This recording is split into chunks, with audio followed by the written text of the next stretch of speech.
이 시간 하나님 말씀 호세아 10장 1절부터 보시겠습니다.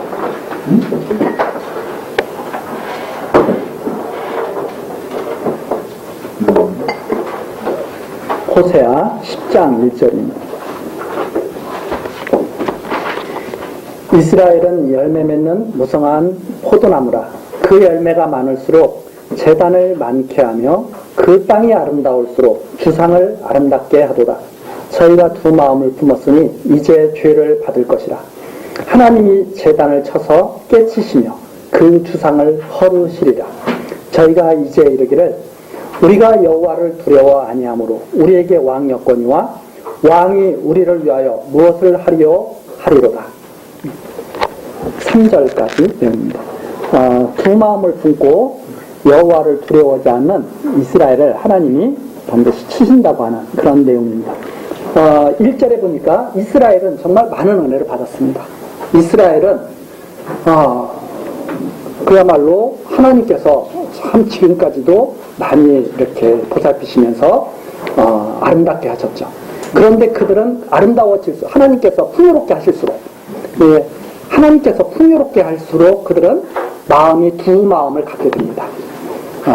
사람이 잘 되면 마음이 변하면 이게 참 안타까운 일이죠.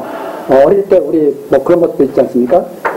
가정이 어려울 때는 부부가 합심해서 참 막 그 가정을 세우기 위해서 애를 쓰다가 살만하면 한쪽이 뭐 바람을 핀다든가 뭐 그러면 참 안타깝죠. 네, 살만하면 이상하게 마음이 변하는 사람들이 있습니다. 이런 것들은 상당히 우리로 하여금 곤혹스러운 그런 상태가 되게 하죠. 이스라엘이 그랬다 이 말입니다. 살만하면 살만할수록 하나님을 떠나서 두 마음을 품고 하나님과 멀어지는 거죠. 어려울 때는 하나님, 이게 우리 사람들의 그런 게 일반적인 것 같아요. 우리가 어려우면 하나님 바라보잖아요. 하나님 좀 제발 좀 살려주십시오. 그러니까 살만하면 언제 그랬냐는데 싹 잊어버리잖아요. 두 마음을 품는 거거든요. 이스라엘이 그랬다. 그래서 그들이 어느 정도까지 했으면 하나님이 뭐가 두려워? 이렇게 된 거예요. 하나님이 뭐가 두려워? 하나님이 두렵지 않으니까 왕도 두려워하지 않는 거죠. 그것이 바로 어디와 연관되는 거냐면 3장 5절에 가서 다시 한번 살펴보겠습니다. 그 후에 저희가 돌아와서 그 하나님 여호와와 그 왕 다윗을 구하고 마리넬은 경외함으로 여호와와 그 은총으로 나아가리라. 이스라엘은 여호와를 두려워하지 아니하므로 왕까지 버린 그러한 백성입니다.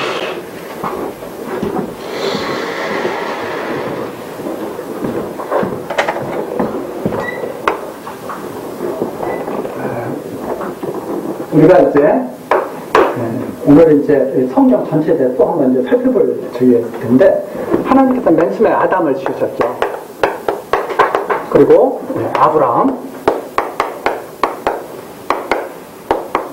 아브라함에게 열왕에 갈 것까지 다 약속해 주셨습니다. 그리고 다윗 왕가를 세우시죠.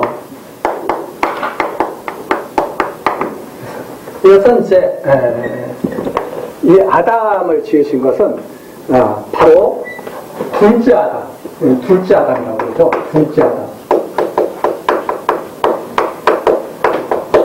아담을 지으신 것은 둘째 아담으로 말미암아 하나님의 은총으로 나아갈 수 있고, 이 하나님이 섭리하신 역사거든요. 이 아담을 왜 지으셨느냐? 장차 둘째 아담으로 말미암아서 하나님의 은혜를 입고, 이 아담으로 말미암아서 선악을 알게 하는 열매를 먹음으로 말미암아서 모든 것이 다 사망 권세 아래 다 갇혀버린 거 아닙니까? 그런데 하나님께서 아담을 만드신 것은 장차 둘째 아담으로 말미암아 하나님의 은혜로 은총을 입고 하나님께 나아가게 하시려는 그 역사 섭리였거든요. 그런데 그것을 갖다가 깨닫게 하시려고 아브라함을 불러서 아담에게 복을 주신 것처럼 아브라함에게 복을 주시고 다윗 왕가를 세우게 하신 거거든요.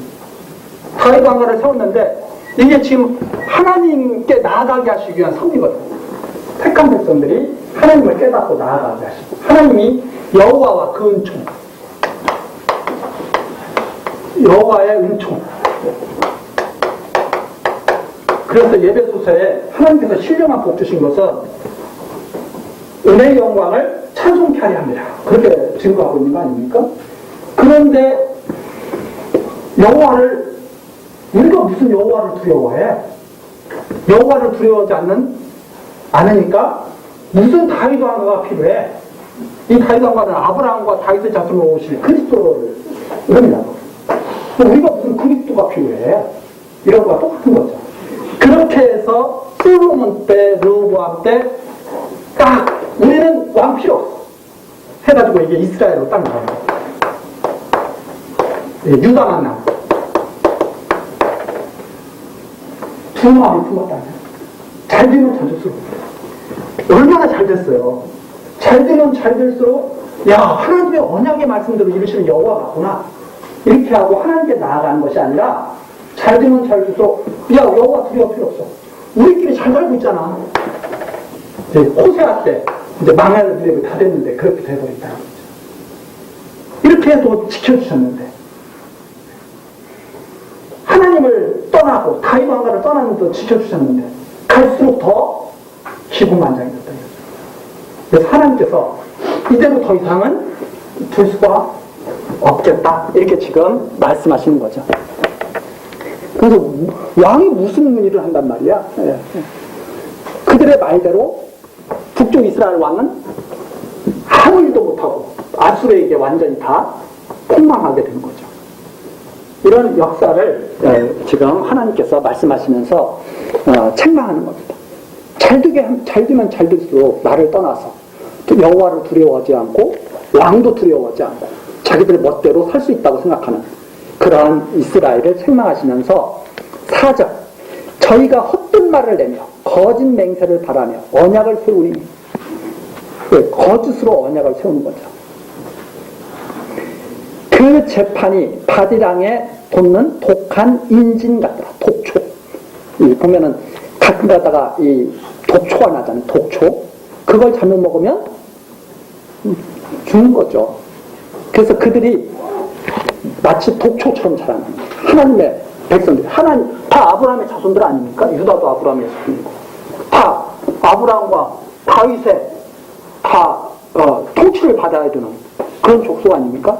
그런 통초처럼 변해가는 거죠. 사마리아 거민, 사마리아는 북쪽 이스라엘의 수도죠. 그래서 이 사마리아 거민이 베다웬의 송아지를 인하여 두려워할 것이라. 베델과 단에다가 금송아지 세우지 않습니까? 그 송아지 때문에 두려워하게 될 것이다.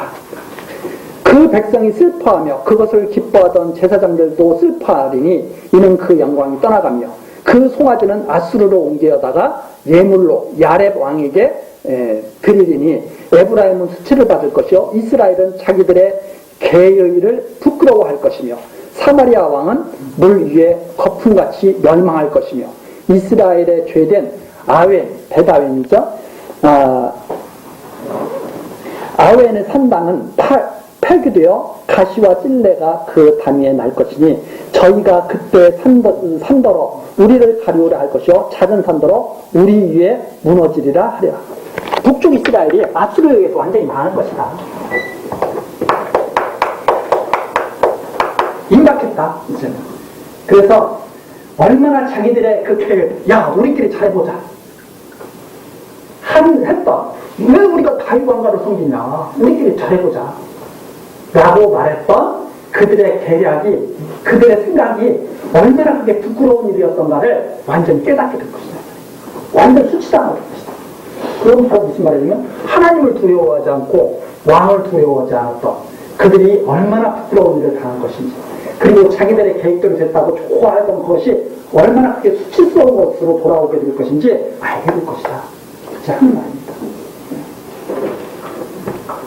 그래서 많은 사람들이 지금도 우리들도 계획을 세우죠.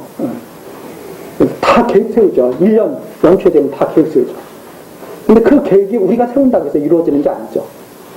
그래서 우리 계획대로 됐다고 해서 그렇게 썩 좋아할 만한 것도 아니에요.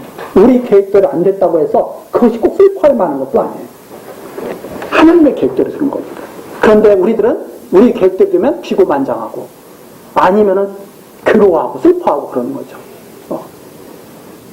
왜 그런가 하면 하나님이 하시는 일을 안 보기 때문에 우리 육의 일만 보는 거죠. 계속 지금 이스라엘에게 얼마나 그것이 부끄러운 일인지 알 것이다 하고 말씀하시는 거예요. 하나님의 심판이 얼마나 혹독하게 내려지게 되면 다 우리 보고 다 차라리 가려달라고 그랬어요. 산들 보고.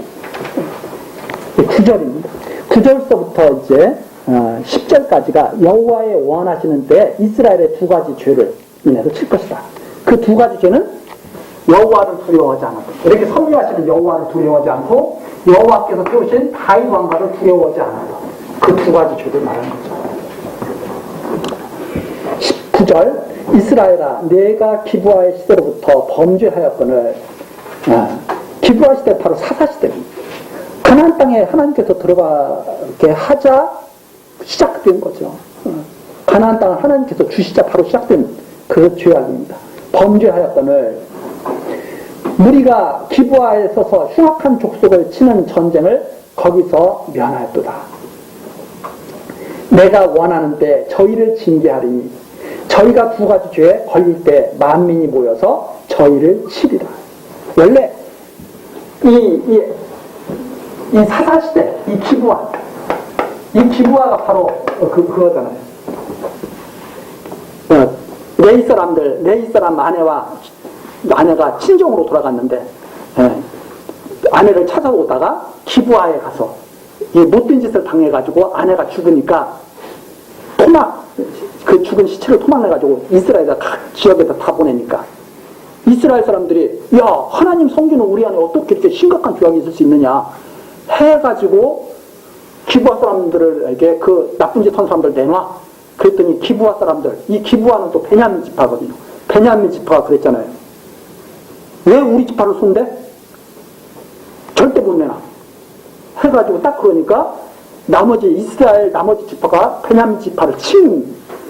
그래가지고 기브아 사람 때문에 베냐민 지파가 다 멸절당할 뻔했잖아요. 하나님께서 그때도 참으신 거죠. 그때 끝내버렸어야 되는데. 지금 그 말씀입니다. 그때 끝내버렸어야 되는데 그걸 그대로 놔뒀더니 이렇게 독초가 되거든요.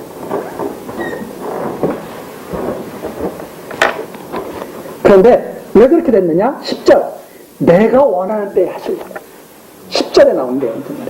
내가 원하는 때에 저희를 징계하리. 하나님께서 근데 왜 참으신 거예요? 왜 참으셨느냐? 당신이 원하는 때가 있어. 그 때가 어떤 때냐면 아직 다 왕가가 세워지지 않았잖아요. 두 가지 죄를 딱 하나님이 정하신 그 어떻게 더 이상 변명할 수 없는 죄, 완전한 증거가 확 드러날 때, 그때가 어떤 때냐면 이때다. 하나님을 두려워하지 않고 왕을 두려워하지 않고 지 멋대로 살면서 독초처럼 된 그때, 더 이상 하나님의 심판 앞에 아무 소리 못하게 될 때, 그때까지 기다렸다. 하나님. 이 하나님의 절대 주권적 심판의 시기입니다. 그래서 사람들이 이걸 모르면 지금도 악인들이 그렇게 생각하고 있잖아요. 야 하나님 어딨어? 내가 어저께 몰래 나쁜 짓 했거든. 그래 나 지금 잘 살잖아. 악인들이 그렇게 지금 생각하면서 기고만장하고 있죠. 근데 하나님은 어느 때 당신이 정하신 때가 있어요. 다 그때까지는 참으셔요. 왜? 당신이 여호와이심을 택한 백성들로 깨닫게 하셔요. 여호와는 모든 때를 다 정해놓으셨잖아요. 모든 일을 할 사람들을 다 정해놓으셨잖아요. 그때가 찰 때까지 기다리는 거예요. 구원받을 자를 다 해놓으셨잖아요. 예수님 팔아먹을 사람 가룟 유다 퇴할 때까지 그래 다 참고 계신 거예요. 하나님 여호와심을 알라. 그래서 사람들의 생각대로 이 세상 역사가 이루어지는 것이 아니라 사람들이 자기들 멋대로 이 세상 역사를 이루는 것이 아니라 하나님이 하시는 섭리가 역사라는 것을 알게 하시고 다 정해놓고 때를 기다렸다. 내가 원하는 때 그때 하시니 그래서 지금까지 온 것이다. 그것이 바로 10절에 나온 내가 원하는 때 저희를 징계하리. 저희가 두 가지 죄에 걸릴 때 만민이 모여서 저희를 치리라. 두 가지 죄에 딱 걸리는 거죠. 아수르가. 그게 바로 700, 역사적으로는 722년이다 말입니다. 그때 이 하나님이 밝혀주시는 역사 섭리예요.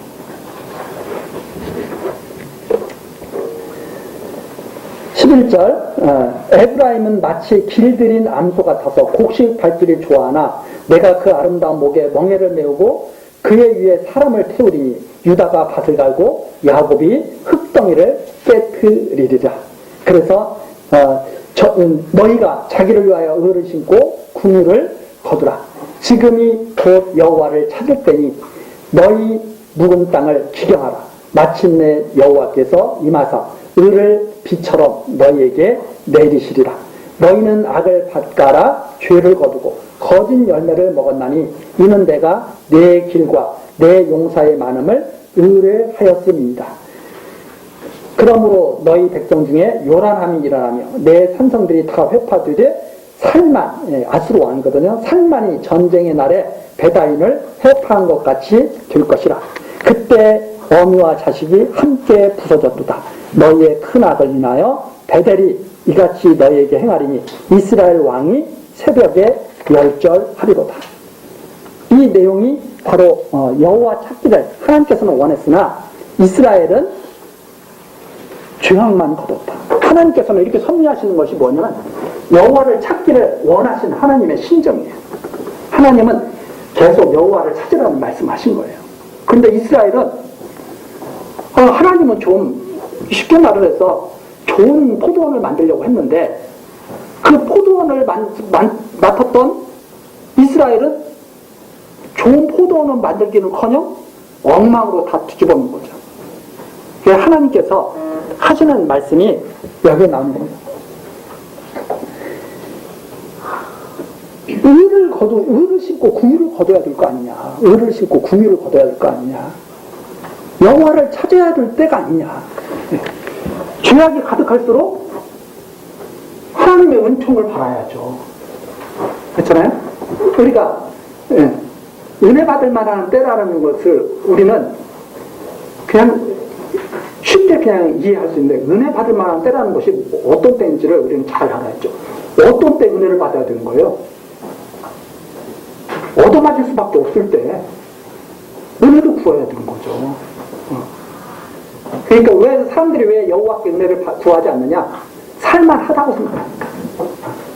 살만하다고 생각하면 무슨 은혜가 필요해요?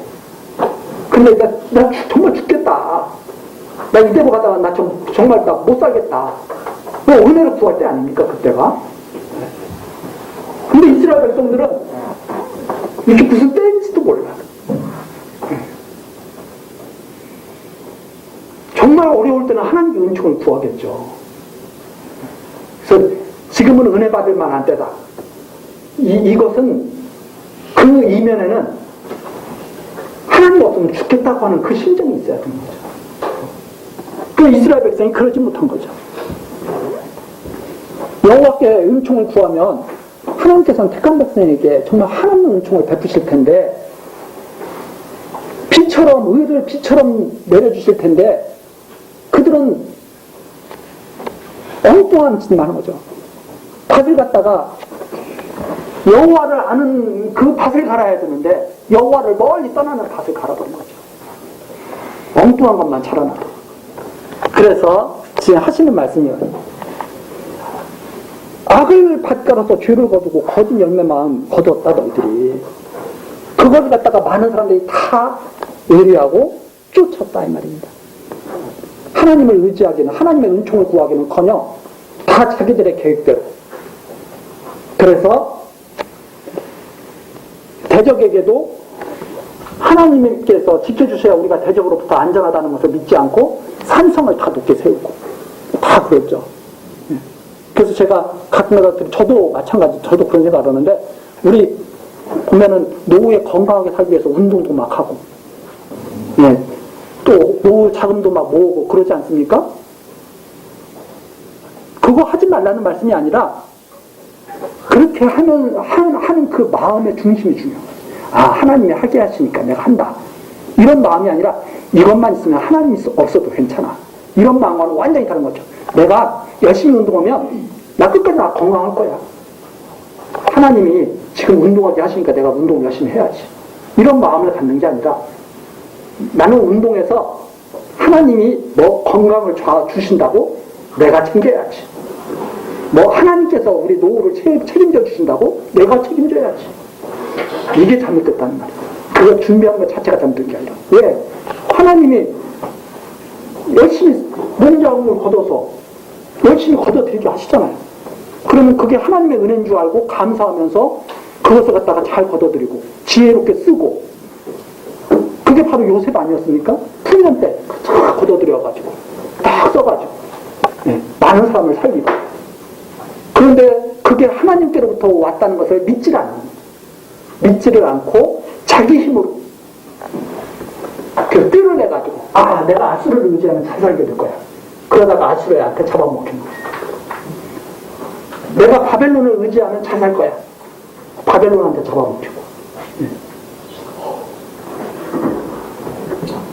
그래서 이 세상에 사실 이 전문가들이 많잖아요. 무슨 뭐 재테크 전문가, 무슨 부동산 전문가들 많잖아요. 잠시 동안만 만난 거예요. 맞아도 그들을 의지하는 것은 어리석은 것이죠. 하나님께서 의지하고 하나님께서 주시는 대로 편안하게 살아가고, 그게 가장 지혜로운 삶이죠. 아니, 성경에 나와 있으면 그 말씀을 자꾸 이게 믿어지는 것이 아름다운 일 아니에요? 안 믿어. 성경을 읽어도 읽을 때만 그럴 것 같고 그 다음에는 안 믿어. 그러면 그게 무슨 소용이에요? 하나님이 여호와시니 믿어져야 마음에 평안이 올 거 아닙니까? 안 믿어지니까 자꾸 불안하잖아요. 불안하니까 자꾸 욕심내야 되잖아요. 네? 자꾸 욕심내야 되니까 무리수를 두는 거예요. 무리수를 두다가 망하는 거죠. 사람이 건강도 무리하면 돼야 안 돼요. 안 되는 거거든요. 자기 정도껏 아무나 천하장사처럼 힘쓰면 돼요? 우리들이 천하장사처럼 힘쓰다가는 다 골병 들어요. 자기 분량이 있어, 자기 분량. 지혜롭게 자기 분량껏 살아가는 거. 이게 이거죠. 그래서 모든 삶이 다 다르잖아요. 사자는 사자처럼 살잖아요. 코끼리는 코끼리처럼 살고. 자연에서 우리가 다 자연스럽게 배우잖아요. 코끼리가 사자처럼 산다고 생각해 보세요. 막 뛰어다니면서 이것저것 잡아먹고. 그렇게 살면 안 되죠. 기린은 기린처럼. 기린이 그 기목을 가지고 위에 있는 걸 따먹는 게 편하겠어요? 밑에 있는 땅바닥에 있는 걸 주워 먹는 게 편하겠어요? 편하게 사는 거예요. 그게 어디서부터 나오는 지혜냐? 여호와를 아는 데서부터 나오는 지혜. 자, 그렇게 해서 이스라엘을 하나님께서 새벽에 멸절해버리겠다. 이 새벽에 멸절한다는 건 무슨 뜻이냐면, 어둠이 캄캄하면 새벽이 안 올 것 같잖아요. 그런데 어느 틈에가 와야 안 와요? 어느 틈에가 싹 오죠. 햇볕이 쫙 비치는 순간 어둠은 싹 물러가습니다. 그래서 새벽에 물리친다고 하는 의미가 어떤 말이냐면, 사람들은 그냥 새벽이 안 올 줄로 생각하고 있어. 그러나 그때가 반드시 순식간에 온다는 말입니다. 햇볕이 비치는 순간. 그런 의미로 우리가 이해할 수 있습니다. 새벽에 멸절할 것이다. 갑작스럽게 멸절당할 것이다. 순식간에 하나님의 공의가 나타날 것이다. 하나님의 빛이 나타날 것이다. 그런 의미로 이렇게 할 수 있습니다. 그 다음에 이제 11장으로 넘어가게 되죠. 여기까지가 10장까지가 언약과 율법을 범해서 패망한다는 내용이라면 11장부터 14장까지 내용은 이제 여호와의 인애와 공의로 회복시킨다고. 여기 망하는 것이 끝이 아니라 회복시킨다고 하는 그런 말씀입니다. 첫 번째, 여호와의 인애를 선포하는 것이 11장 1절부터 11절까지 나와 있습니다. 내가 이스라엘에 어렸을 때 내가 사랑하여 내 아들을 애굽에서 불러내었거늘 선지자들이 저희를 부를수록 저희가 점점 멀리하고 바알들에게 제사하며 아로새긴 우상 앞에서 분향하였느니라. 그러나 내가 에브라임에게 걸음을 가르치고 내 팔로 아닐지라도 내가 저희를 고치는 줄을 저희가 알지 못하였도다. 내가 사람의 줄, 곧 사랑의 줄로 저희를 이끌었고 저희에게 대하여 그 목에서 멍에를 벗기는 자 같이 되었으며 저희 앞에 먹을 것을 두었었노라. 여호와께서 하신 말씀이죠. 이스라엘은 여기 이스라엘이지만 여기도 유다도 이스라엘이죠. 여기가 아브라함, 이삭, 야곱이 이스라엘 아닙니까? 야곱이 이삭, 야곱. 이 야곱이 이스라엘이거든요. 이 야곱이 이스라엘이 아닙니까? 어릴 때부터 정말 사랑하신 거예요. 그래서 아브라함에게 복 주신 거예요. 아브라함에 복 주셔가지고 이삭은 태어날 수도 없는 그 이삭은 원래 태어날 수도 없는 거예요.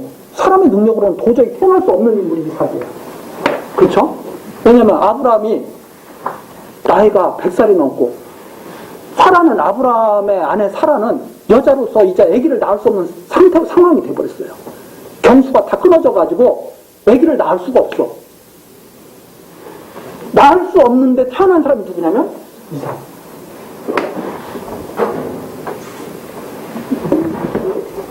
바로 그리스도에 대한 예표적 인물이죠. 다 태어날 수도 없어. 사람의 능력으로 태어난 사람이 아니야. 이삭은. 그렇죠? 하나님의 능력으로 태어난. 이삭에게서 쌍태가 생기는데 야곱은 태어나기도 전에 하나님의 사랑을 받아요. 태어나기 얼마나 하나님이 사랑하시는지 몰라. 이 야곱을. 그래가지고 이 야곱을 애굽에서 불러내신 거예요. 그걸 아브라함에게 미리 다 말씀하신 거예요. 내가 내 자손을 애굽에서 불러낼게. 이렇게 말씀하신 거예요. 너 그러면 복 받은 걸 알아라. 이렇게 말씀하신 거예요. 그래가지고 이스라엘을 어릴 때부터 하나님이 사랑하신 이스라엘을 모세를 통해서 선지자를 보내서 애굽에서 나오게 하신 거죠. 하나님께서는 여기는 하나님께서 지금 무슨 일을 하고 있는지 몰라. 이스라엘은 이렇게 하나님이 사랑을 했는데도. 그래서 여기에 나오죠. 3절 나오죠. 내가 에브라임에게 걸음을 가르치고 내 팔로 안을지라도 내가 저희를 고치는 줄을 저희가 알지 못할도다. 하나님께서 지금 무슨 일을 하고 계신지 몰라요. 왜냐하면 항상 육에 빠져있거든요. 하나님이 하시는 일은 영이 깨어있어야 볼 수가 있거든요. 이 모든 역사도 마찬가지입니다. 사람들은 다 육으로 봐요. 육으로 보기 때문에 이게 지금 무슨 역사인지 몰라. 사람들은. 그런데 하나님께서는 에브라임을 고치고 계시고 이스라엘을 고치고 사랑하고 계신 거죠.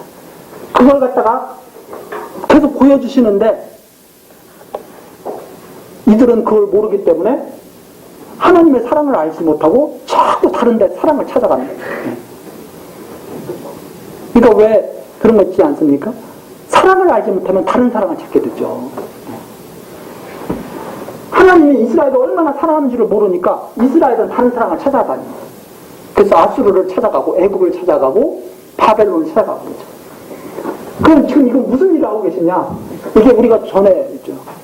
이게 누구에게 지금 누구의 언약이라고요? 예수님이 모세의 글과 선지자의 글과 시편이 다 나에 대한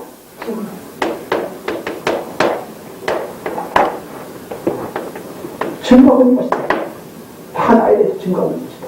이게 참 지금 아브라함에게 복 주신 것이 바로 다 그리스도에 대한 약속이거든요. 다 증거하고 있는 건데 지금 모르는 거예요. 그래서 마태복음에 이 호세아의 이 글을 인용했다고 제가 전 시간에 말씀드렸죠. 마태복음에 왜 이걸 인용했냐? 이게 무슨 뜻이냐? 바로 그리스도께서 애굽에 내려갔다가 올라오셔서 이 백성들을 구원하실 거에 대한 언약의 말씀이었다. 이렇게 마태복음에서 증거하고 있다는 거예요. 하나님이 하시는 줄 몰라요. 육으로만 다 생각. 그래가지고 이스라엘 백성들이 하나님을 여호와로 알지를 못하고 계속 멀어져 가는 거죠. 자, 그렇게 됐습니다. 그렇게 됐는데 5절이죠. 11장을 저희가 애굽 땅으로 다시 가지 못하겠구나. 그렇죠? 하나님께서 그리고선 애굽에서 꺼낸 다음에 하나님이 딱 막으신 거예요. 너희들은 절대 애굽으로 갈 수 없는 존재야. 이렇게 하나님이 말씀하신 거예요. 왜? 장차 예수를 통해서 구원할 자들은 다시 세상 사망 권세 아래 들어갈 수가 없거든요. 이 이스라엘 보고 너희는 애굽으로 가지 말라고 하신 말씀이 뭐냐면 장차 그리스도 안에 있는 자들이 다시 하나님께 결코 버림받을 수 없는 존재라는 것을 알게 하시는 분인 거예요. 그런데 이게 무슨 말인지 모르니까 애굽으로 계속 돌아가는 거죠. 말 사기 위해서 돌아가고 뭐 사기 위해서 돌아가고 육으로만 보니까 그게 무슨 말인지 모르니까. 그래서 5절에 나온 대로 저희가 애굽 땅으로 다시 가지 못하겠거나 내가 돌아오기를 싫어하니. 그런데 계속 어디로 돌아가려고 그래요? 애굽으로. 처음부터 그랬어. 처음부터 광야에 나왔을 때부터 야 애굽이 더 좋았는데 광야에 나왔을 때부터 애굽에는 고기도 많고 정력을 좋게 하는 것도 많고 그랬는데 이게 우리 뭐냐 매일 만나나 먹고 있고 만나 먹으니까 맛있어요 있다는 소리예요 없다는 소리예요?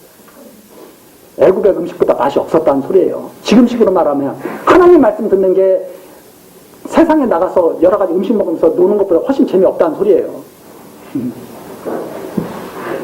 이스라엘 백성들이 그런 거예요. 나오자마자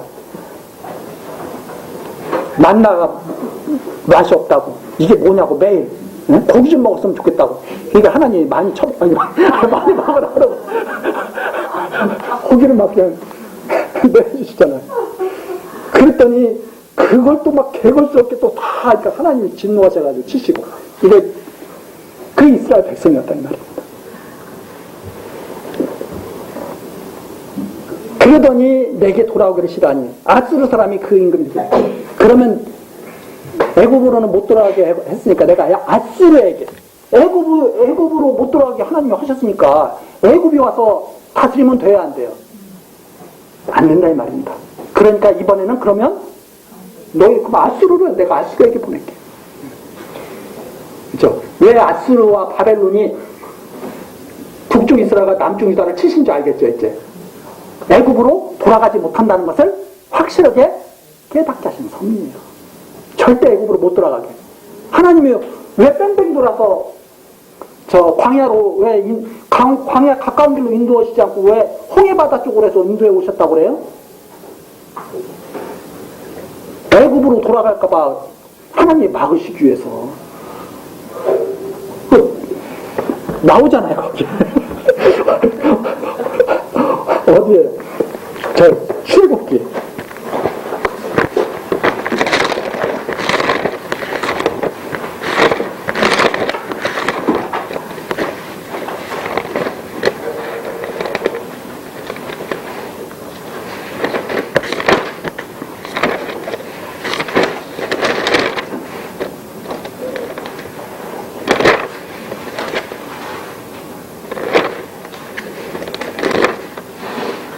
출애굽기 13장 17절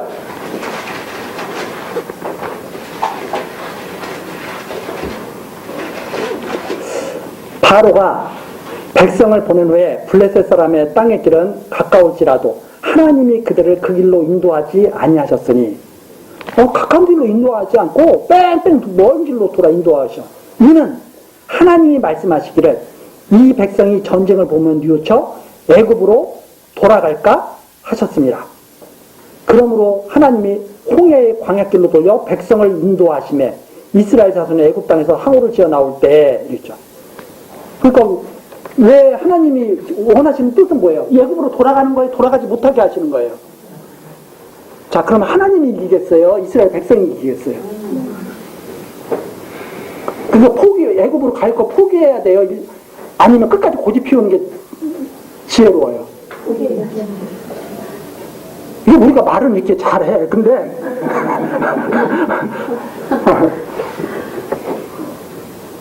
안 된다 이 말입니다. 아수르에게 맡겼고 내가 너희들 그렇게 해가지고 아수르에게 맡겨버리는 거죠. 하나님은 당신의 뜻을 갖다가 포기하지 않으시. 그래서 이스라엘 백성들이 애굽으로 돌아가는 것을 그리스도 안에서 택함받은 백성이 절대 세상으로 돌아가지 못하도록. 그럼 세상에 돌아가는 사람들이 있는 것은 어떻게 된 거냐? 가룟 유다는 어떻게 된 거냐고 똑같이 물어보는 거예요. 마찬가지예요. 예수님이 뭐라고 그래요? 태어나지 않았으면 더 좋았을 뻔했는데 한 번 은혜 받고 그 은혜를 우습게 하면 그렇게 되는 거죠. 그래서 원래 그럴 자였기 때문에 그런 것이지 하나님의 사랑을 받은 자는 그렇게 될 수가 없는 것이다 이 말입니다. 자, 그래서 하나님이 그렇게 말씀하시죠. 다시 호세아서 11장 다시 5절부터 다시 한번 보시면 저희가 애굽 땅으로 다시 가지 못하였거늘 내가 돌아오기를 싫어하니 아수르 사람이 그 임금이 될 것이라. 칼이 저희의 성읍을 치며 빗장을 깨뜨려 없이 하리니 이는 저희의 계책을 인함이라. 내 백성이 결심하고 내게서 물러가나니 비록 저희를 불러 위에 계신 자에게로 돌아오라 할지라도 일어나는 자가 하나도 없도다. 하나님을 말씀을 듣지를 않아요. 아수르 군대를 막 더우지. 그러니까 하나님께서 이걸 어떻게 할까 하고 한탄하시는 내용이 8절입니다. 에브라임이여 내가 너를 어찌 놓겠느냐. 이스라엘이여 내가 어찌 너를 버리겠느냐. 내가 어찌 너를 아드마같이 놓겠느냐. 이 아드마, 이 소돔과 고모라 근처에 있는 성들이에요. 소돔과 고모라처럼 어떻게 너를 다 완전히 멸망시키겠느냐 이런 뜻입니다. 어찌 너를 스보인같이 두겠느냐. 내 마음이 내 속에 돌아서 나의 긍휼이 온전히 불붙더라. 하나님이 이스라엘을 갖다가 아수르에게 맡기실 것을 생각하니까 가슴이 미어집니다. 이렇게 미련할 수가 있을까 이 백성이. 그래서 죄악에 빠진 백성들의 모습입니다. 죄악에 빠진 백성들의 미련한 모습. 하나님은 긍휼이 불을 듯하는 거예요. 그래서 9절 내가 나의 맹렬한 진노를 바라지 아니하며 내가 다시는 에브라임을 멸하지 아니하리니 이는 내가 사람이 아니오 하나님이다. 아수르에게 맡기지만 내가 이들을 갖다가 어떻게 그만두겠느냐 이 말입니다. 아수르에게 맡기지만 내가 정말 마음에 막 애가 타는 거죠. 이 하나님이 우리들의 그런 심적으로 말씀하시는 거예요. 잘 깨달아라. 아버지가 탕자 내보내면서 기뻤겠어요? 마음에 애가 탔겠어요? 그런 거예요. 그런 거 표현하시는 거예요. 네. 그러면서 하는 거죠. 그런데 내가 절대 이런 너희를 멸하지 않겠다. 이스라엘은 지금 멸하는 게 마땅해요? 그냥 봐주시는 게 마땅해요? 멸하는 게 마땅하죠. 그런데 하나님께서 나는 그런데 그렇게 하지 않겠다. 나는 사람이 아니기 때문에. 제가 선지서를 좋아하는 이유 중에 하나가 선지자들은 하나님을 정말 정확하게 사람들이 생각하는 하나님을 완전히 다 무너뜨려 버립니다. 사람들은 하나님을 자기가 다 만들어놔 이렇게. 그래서 하나님이라면 이렇게 하시겠지?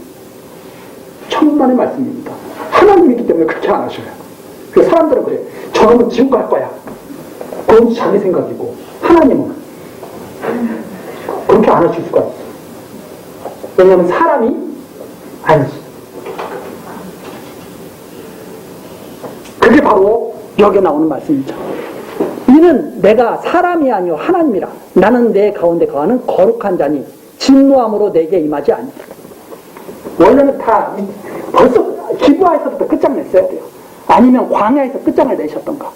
광야에서도 그러잖아요. 모세에게 야 이거 다 죽여버릴까? 그랬더니 모세가 하나님 우리가 죽는 것은 괜찮은데 하나님 이름은 어떻게 되고요? 모세가 딱 한마디로 그렇게 기도하잖아요. 그러니까 하나님께서 모세에게 뭐라고 말씀하셔요? 그렇지? 내 이름 때문에 안 되겠지? 이렇게 하시고 백성을 지켜주셨다 이 말입니다. 당신이 여호와시기 때문에 절대로 백성을 그렇게 할 수가 없다 이런 말이에요. 그러면 죄악을 그대로 두실까요? 고치신다고 그러잖아요. 그러기 때문에 고치신다 이 말입니다. 그대로 두지 않고 청하는 약이 바로 그리스도. 완전히 그리스도의 지체로 다 만들어졌습니다. 다 그리스도 안에서 다 죽도록 만들어 가시는 거예요. 그래서 싹 고치시는 거예요. 사람이 하는 일입니까? 하나님이 하시는 일입니까? 하나님이 하시는 일이에요. 그러면서 10절 저희가 사자처럼 소리를 발하시는 여호와를 쫓을 것이다. 그러면 이제 어떻게 돼요? 하나님께서 당신의 뜻대로 완전히 다 이루시게 되면 10절처럼 돼버리는 거예요. 이스라엘을 갖다가 완전히 굳혀가지고 하나님이신 걸 알게 하신 다음에 호령을 하시는 거예요. 다 나와라. 그게 바로 10절 내용입니다. 저희가 사자처럼 소리를 발하시는 여호와를 쫓을 것이다. 여호와께서 소리를 발하시면 자손들이 서편에서부터 떨며오되 저희가 애굽에서부터 새같이 아수르로부터 비둘기같이 떨며오리니 내가 저희로 각 집에 머물게 하리라. 나 여호와의 말입니다. 꼭 그렇게 하시겠다는 말씀입니다. 절대 변하지 않겠다는 말씀입니다. 자, 그래서 조금 더 우리가 지혜롭다면 얻어맞고 돌아오겠어요? 아예 하나님 앞에서 안 떠나는 게 낫겠어요? 우리 생각으로. 그 떠나자면 떠나야 돼. 왜? 미련하게 태어났으면 떠나야지 어떻게 해요? 그래서 실컷 얻어맞고 뉘우치고 돌아와야 되겠죠. 네. 그래서 미련한 자는 떠나는 것도 좋아요, 나빠요? 떠나는 것도 좋아요, 미련한 자는. 왜? 실컷 얻어맞아서 지혜롭게 돼야 되니까. 하나님의 여호와심을 알아야 되니까. 지혜가 어디서부터 시작되느냐? 하나님의 여호와심을 아는 데서부터. 구원이 어디부터 시작되느냐? 예수를 그리스도로 아는 데서부터 시작됩니다.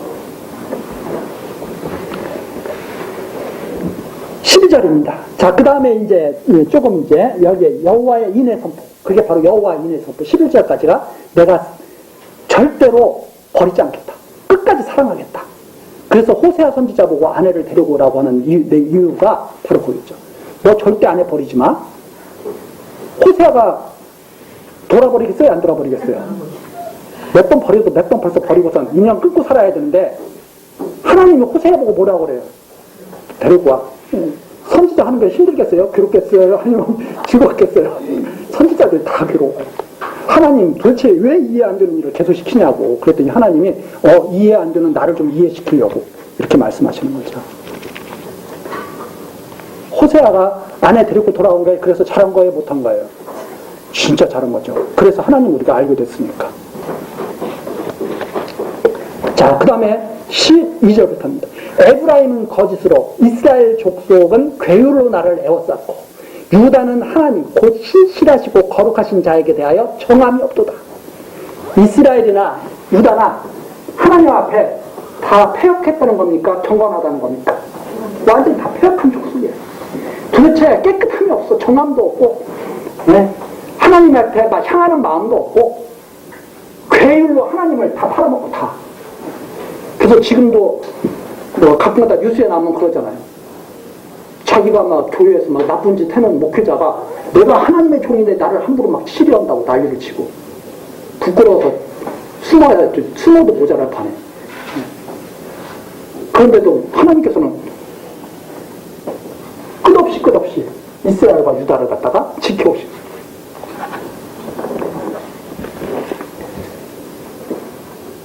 12장 1절 에브라임은 바람을 먹으며 동풍을 따라가서 날마다 거짓과 코악을 더하며 아수르와 계약을 맺고 기름을 애굽에 보내도다. 얼마나 즐겁게 사는 것 같아요? 재미없게 사는 것 같아요? 막 바빠. 정신없어. 막 애굽에 갔다가 아수르로 갔다가 막 속이기도 하고 막 이러면서 막 아주 즐겁게 살아. 그래서 12장 1절 보면 하나님이 보시기에는 참 사악한 삶이지만 이스라엘은 기뻐요? 슬퍼요? 너무나 기쁜 삶을 살고 있는 거예요. 그리고 잘 산다고 생각하고 있어요. 2절입니다. 여호와께서 유다와 쟁변하시고 야곱의 소행대로 벌주시며 그 소위대로 보응하십니다. 이스라엘, 유다, 야곱. 야곱의 소행대로 내가 이걸 그대로 주지 않겠다. 왜 소행대로 벌주신다고 지금 말씀하시는 거예요? 율법대로 율법으로 심판하신다고 했으니까. 소행대로 벌주신다는 말입니다. 이건 율법을 전제로 하는 거예요. 내가 그대로 두지 않는다고 했으니까. 그들에게 여호와의 은총으로 나오게 하기 위해서 소행대로 벌주시는 거예요. 여호와의 은총으로 나오게 하기 위해서 소행대로 벌주시는 거예요. 멸망시키기 위한 것이 아니에요. 그러면서 야곱에 대해서 얘기합니다. 이게 뿌리잖아요. 야곱 이스라엘 뿌리잖아요. 이삭, 아브라함, 이삭, 야곱. 태어나기 전서부터 사랑을 받은 야곱. 이게 뿌리단 말입니다. 무슨 선이나 악을 행하기도 전에 택함을 받은 야곱. 이 뿌리예요. 이스라엘의 뿌리.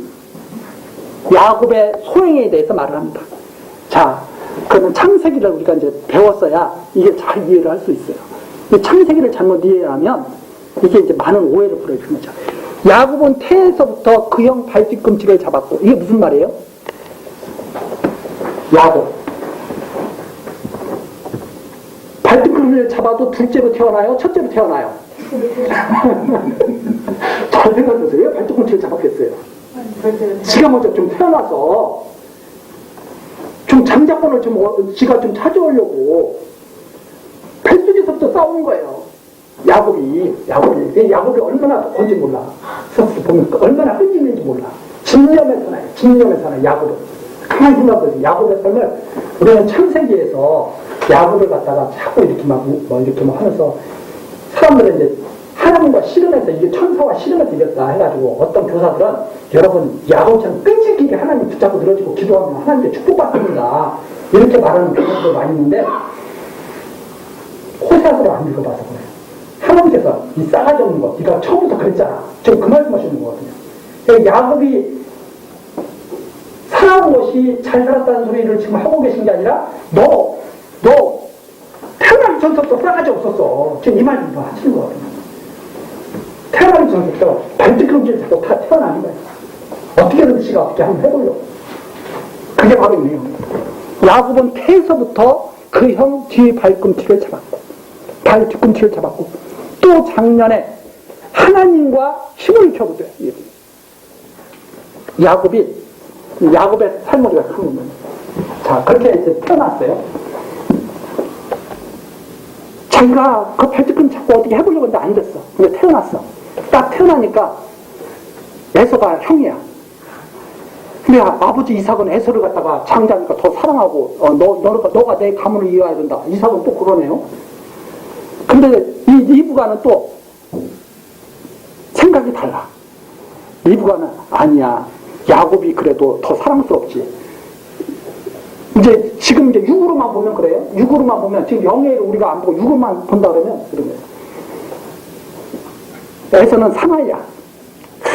딱 아침에 일어나면 활 딱 메고 사냥 딱 나가가지고 그냥 산을 누비면서 맛있는 짐승 잡아갖고 와서 아버지 드십시오. 그거 주고 남자가 시원시원해. 야곱은 엄마 뭐 도와줄 거 없어 해가지고 엄마 저 요리하는데 가가지고 엄마 마늘 좀 다듬어 줄까 막 이래. 엄마가 아이고 내 새끼 저 형이라는 거 저 매일 밖으로만 쏟아다니고 너는 정말 너는 내 자식이다 이렇게 하고 키우는 거죠.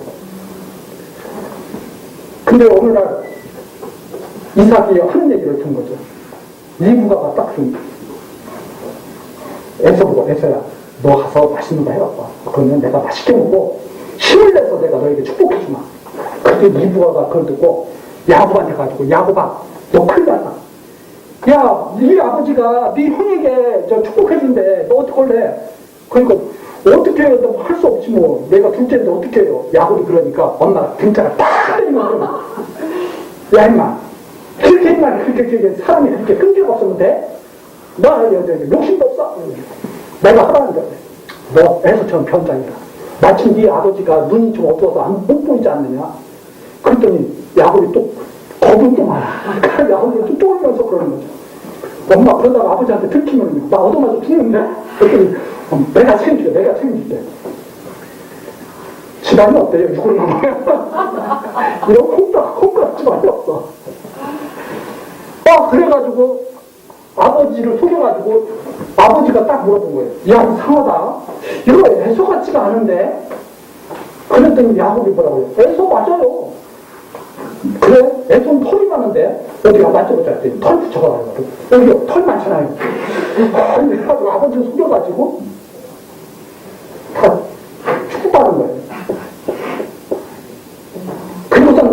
들통나가지고 도망가는 거야, 이제. 그 들통나가지고 도망갔어. 형이 저거 싸가지 없는 놈 죽여버린다고 하니까, 야, 이러다가 형제끼리 싸우다가 둘 다 이러면 어떡하냐 해가지고, 어떻게 할까 돼. 보내. 한 놈 보내. 해가지고, 철학 맞게 야곱이 떠나가는 거야. 야곱이 떠나가지고, 이제는 일삼촌 라반 집에 가가지고, 또 딱 보니까 눈에 괜찮은 여자가 하나 있어. 라헬. 이 얘기가 다 가려고는 또. 왜 광시가 해야 돼? 이게 12장 내용, 이게 오해가 많은 내용이거든요. 예, 오해가 많은 내용인데, 우리 12장 내용, 다음 시간 12장 내용, 처음부터 다시 한번 정리하기로 하고 마치겠습니다. 기도하시겠습니다. 선한 일 기뻐하시는 하나님 아버지, 이 시간에도 하나님의 말씀으로 우리들을 가르치시고 인도하시니 감사와 찬송을 드립니다. 하나님께서 긍휼을 베풀지 아니하시면 이 세상과 우리는 존재할 수 없습니다. 그러나 영원하신 말씀, 진리의 말씀으로 이스라엘을 사랑하신 것처럼 우리들 역시 지금까지 하나님의 말씀으로 지켜주셨습니다. 그 말씀의 능력으로 우리를 새롭게 하시고 그 말씀의 능력으로 선한 일에 힘쓰게 하옵소서. 사람의 열심으로 행하는 것이 아니라 하나님의 열심으로 행하며 살게 하옵소서. 예수 그리스도의 이름으로 기도드리옵나이다. 아멘.